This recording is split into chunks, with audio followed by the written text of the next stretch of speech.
59 and a half may be the most overlooked retirement age in America. Not 62, not 65, not 67, 59 and a half. Because something important happens at that age that could completely change the way you think about your 401k, IRA, early retirement, retirement income, and how long you actually need to keep working. And here's the uncomfortable part.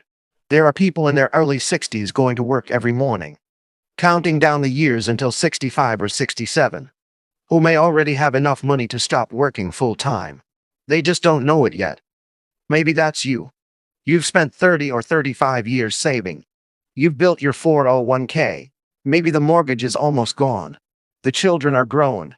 And lately, when you look at your retirement account, you're no longer asking, will I ever have enough? You're starting to ask, why am I still working this hard? That's a very different question. Because at 59 and a half, one major barrier surrounding many retirement accounts changes. For many people, the additional 10% tax that can apply to early distributions from retirement accounts before 59 and a half is no longer the issue it once was. And suddenly, the money you've spent decades putting away isn't just something sitting behind a locked door waiting for 65. You may have options, but that's only the beginning. Because the years that follow 59 and a half can also create something incredibly valuable. A potential window between your final big paychecks, Social Security, Medicare, and eventually required minimum distributions.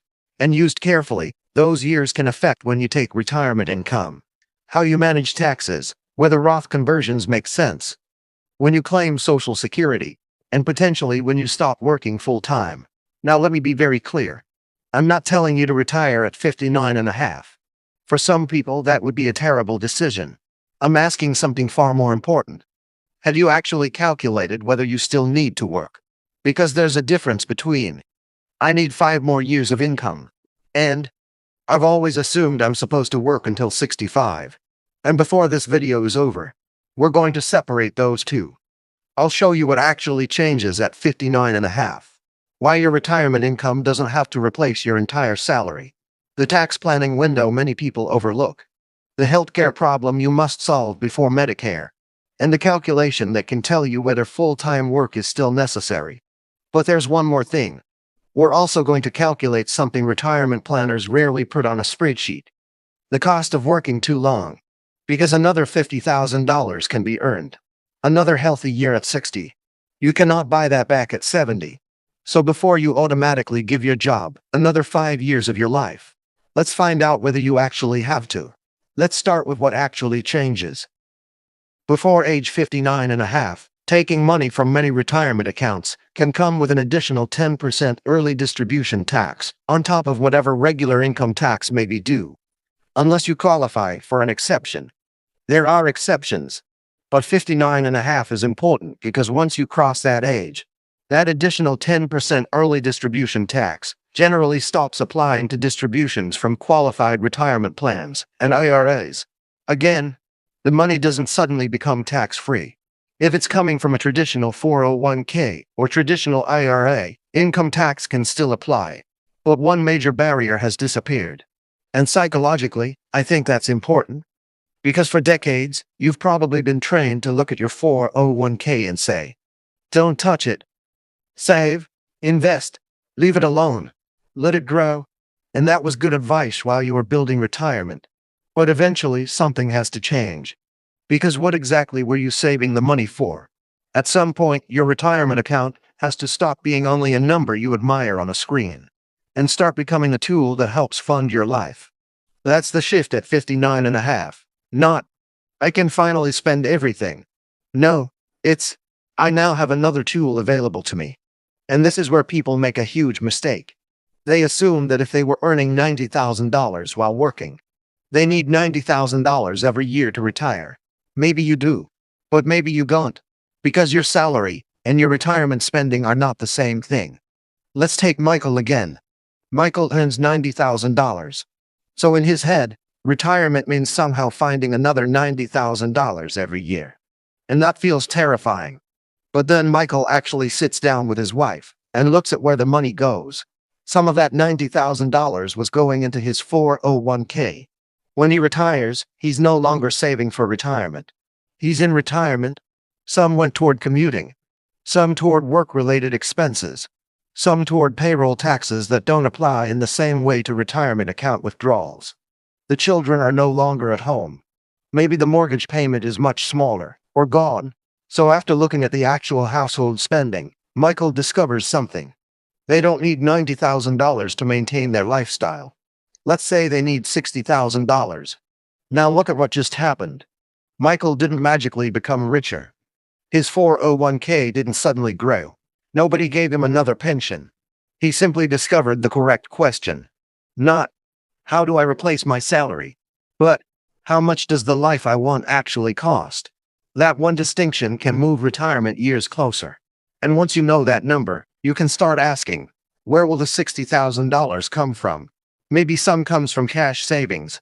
Maybe some comes from a traditional IRA. Maybe some comes from a Roth account. Maybe there's a small pension. Maybe Michael doesn't want to stop earning completely and does consulting 2 days a week. And later, Social Security becomes another piece of the puzzle. Now retirement starts looking less like jumping off a financial cliff and more like assembling income from several different places. Think of it like 3 faucets. One faucet holds tax-deferred money, your traditional IRA and traditional 401k. Another holds potentially tax-free qualified Roth money. And another represents cash and taxable investments. Later, Social Security and perhaps a pension join them. When you had a job, your employer controlled the faucet. Every 2 weeks, paycheck, paycheck, paycheck. But retirement can give you more control over where some of your income comes from. And that control matters because those different sources don't necessarily create the same tax result. This is where age 59 and a half can become much more interesting than simply, the penalty is gone. Suppose Michael stops full-time work at 60. His $90,000 salary disappears. But he doesn't immediately claim Social Security. And he's still years away from required minimum distributions. Something has just opened up. A window, for possibly the first time in decades. Michael may have significantly less taxable income than he had while working. And depending on his situation, that could create planning opportunities.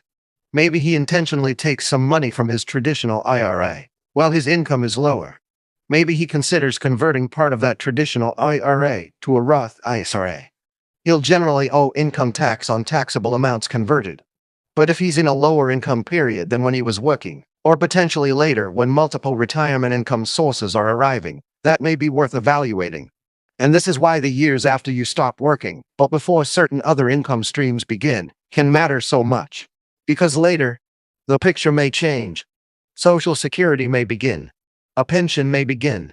Investment income may continue. And eventually required minimum distributions can begin from certain retirement accounts. Under current law, RMD starting ages depend on your birth year. Think about that. Someone reaching 59 and a half today, who was born in 1966, could potentially have roughly 15 years before reaching 75. I'm not saying you should spend those 15 years draining your IRA. I'm saying that's a long time to plan. And if you simply work full-time through much of that period because more salary must always make retirement safer, you may be ignoring another side of the equation. Your retirement accounts may continue growing. That's good. But tax-deferred money can eventually produce taxable distributions. And larger income later can potentially interact with other parts of retirement, including Medicare income-related premiums. So the objective isn't pay the least tax this year. That's too simplistic. The better question is, how do I manage my income across my entire retirement? Sometimes paying some tax intentionally in a lower income year could potentially reduce a problem later. Sometimes it won't. That's why you run the numbers. But now let's talk about the part of this nobody likes to put into a retirement calculator. Suppose Michael can't afford to stop at 60, but he decides to work until 65 anyway. Financially, what happens? He earns 5 more years of salary. He potentially saves more.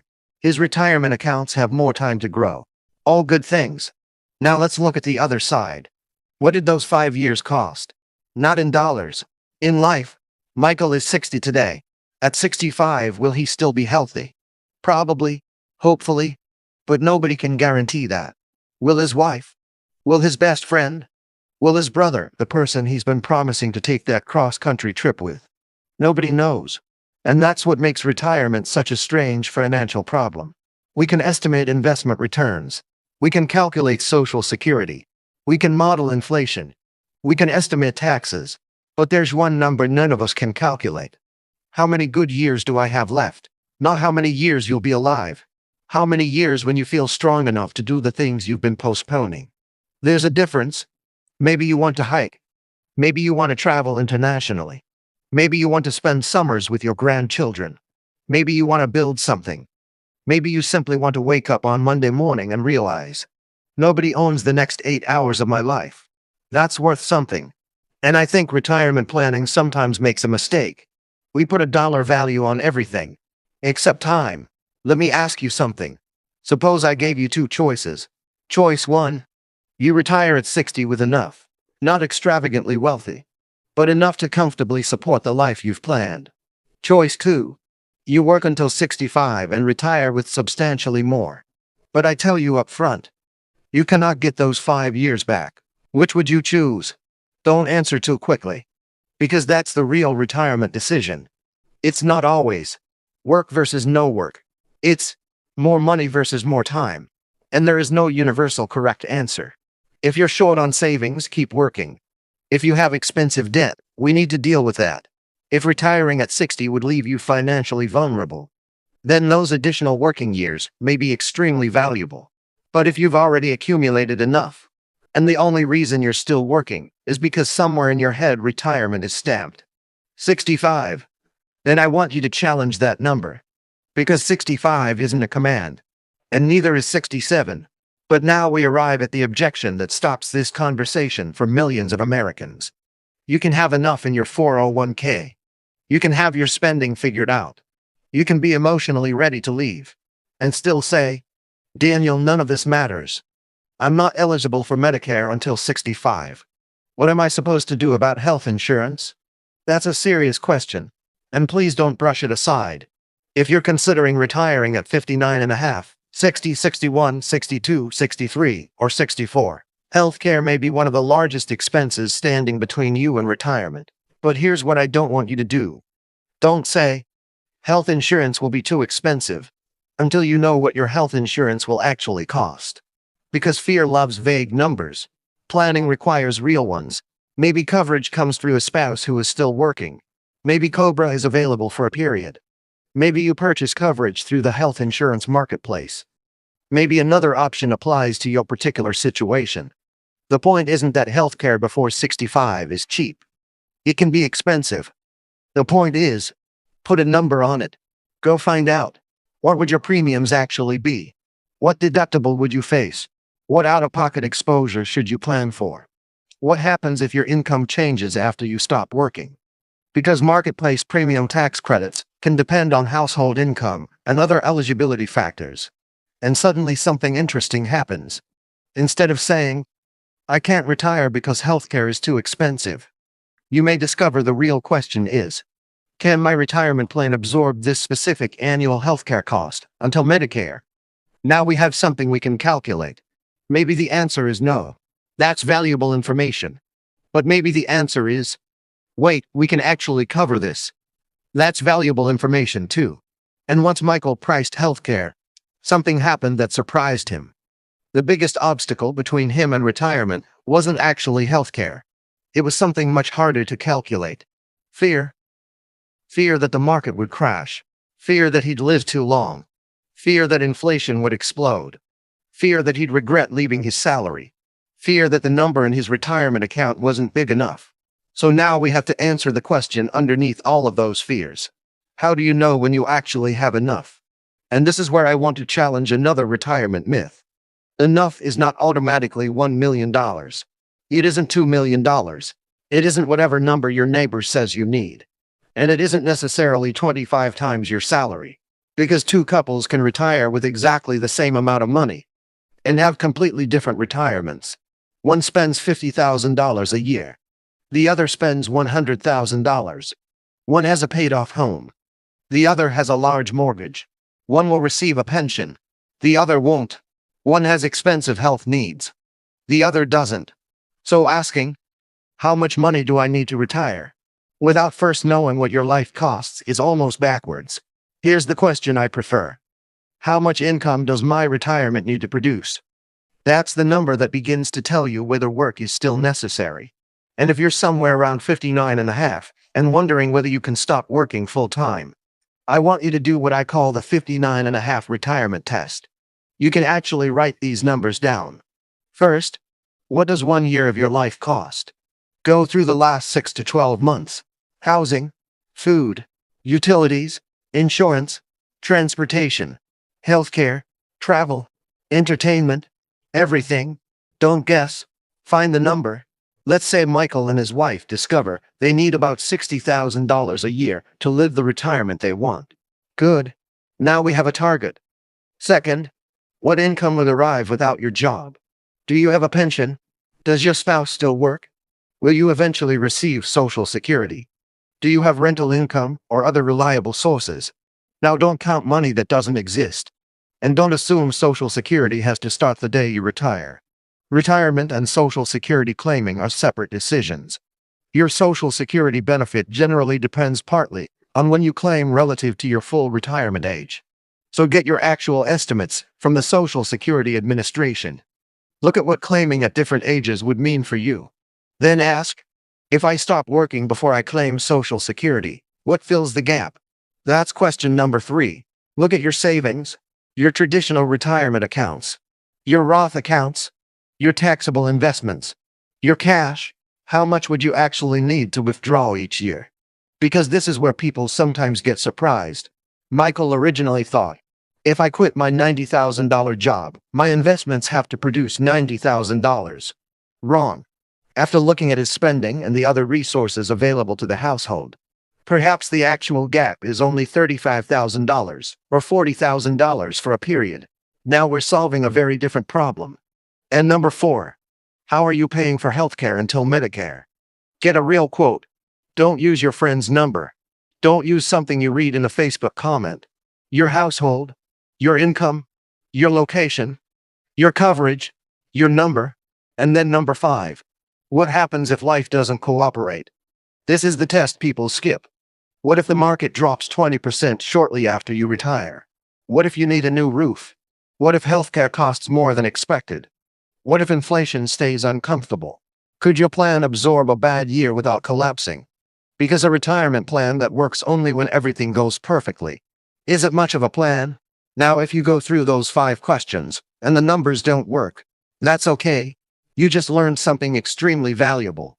Maybe 59 and a half isn't your retirement age. Maybe it's 61. Maybe 63. Maybe 65. But now you're working with a purpose. You're not saying, I guess I have to keep working. You're saying, I need another 2 years to close this specific gap. That's completely different. And here's another possibility. Maybe you don't need to choose between full-time work and no work at all. What if the answer is part-time? Consulting? Seasonal work? A lower stress position? Something you actually enjoy? Maybe you don't need another $90,000 salary. Maybe earning $20,000 or $25,000 doing something flexible dramatically reduces how much you need to take from your investments. And suddenly retirement isn't an on/off switch. It's a dimmer. You can turn work down. That's what Michael eventually discovered. Remember him? For years his retirement plan was 65. No calculation. No detailed reason. Just 65. Then he and his wife finally sat down and looked at everything. Their actual spending, their savings, his retirement accounts, her income, healthcare before Medicare, different Social Security claiming ages, the taxes associated with withdrawals, and the possibility that Michael could still earn a little money without working 5 days a week. And after they ran the numbers, Michael discovered something that made him almost angry. Not at his employer, not at the government, at himself, because he had spent years saying, I can't retire yet, when what he really meant was, I've never checked. Those are not the same sentence. Now, did Michael retire the morning he turned 59 and a half? No, and that's important. He used 59 and a half as the moment to start planning his exit seriously. Maybe he works another year. maybe 2. But suddenly work has changed. He's no longer trapped by an imaginary age. He's working because he has chosen to. And there's an enormous psychological difference between. I have 5 more years, and I could leave, but I've decided 1 more year improves my plan. One feels like a sentence. The other feels like control. And that brings me back to something I asked you earlier. How much are 5 healthy years worth? Suppose working until 65 gives you a bigger retirement account. Of course it probably does. But suppose you already have enough at 60. Then those additional 5 years aren't free. You're buying that additional money with something. Time. And time is the only currency in retirement you cannot earn back. You can lose money and make more. The market can fall and recover. You can spend less 1 year and more the next. But you cannot turn 70 and purchase age 61 again. That's why I don't want you leaving this video thinking, Daniel told me to retire at 59 and a half. I didn't. I want you leaving with a question. And this may be the most important retirement question you've asked yourself in years. If I stopped working full-time tomorrow, exactly how much money would I actually need from my investments to make the rest of my plan work? Not your salary, not somebody else's $1 million target. Your number, and if you don't know it, find it, because once you know that number, something remarkable can happen. Maybe you'll discover, I'm nowhere near ready. Good, now you know exactly what you're working toward. Maybe you'll discover, I'm closer than I thought. Or maybe, you'll discover something you weren't expecting at all. I already have enough. And if that's you, then the next question isn't financial. It's personal. What are you still working for? Maybe you love your job. Keep going. Maybe you want to leave more to your children. That's your choice. Maybe you want a larger safety margin. Perfectly reasonable. But if you're exhausted, financially prepared, healthy enough to enjoy retirement, and only staying because you've always believed retirement begins at 65 or 67, then perhaps it's time to look at the numbers again. Because retirement was never supposed to be the prize you receive when you're finally too tired to work. You saved for decades for a reason. You invested for a reason. You sacrificed for a reason. At some point, your money is supposed to buy your time back. So here's what I want you to do tonight. Don't quit your job. Don't withdraw your entire 401k. Don't make a major financial decision because of one YouTube video. Just sit down, look at what you spend, look at what you own, look at what income you'll eventually receive. Price your healthcare. Look at your Social Security estimates. And answer one question. Do I actually need to keep working full-time, or have I simply never given myself permission to check?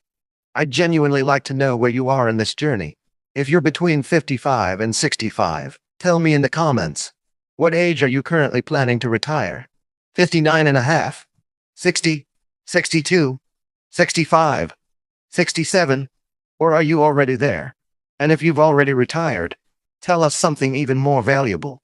Did you retire at the right time, or do you wish you'd left sooner? Your answer could help someone reading the comments who's afraid to make this decision. And if you're preparing for retirement, subscribe.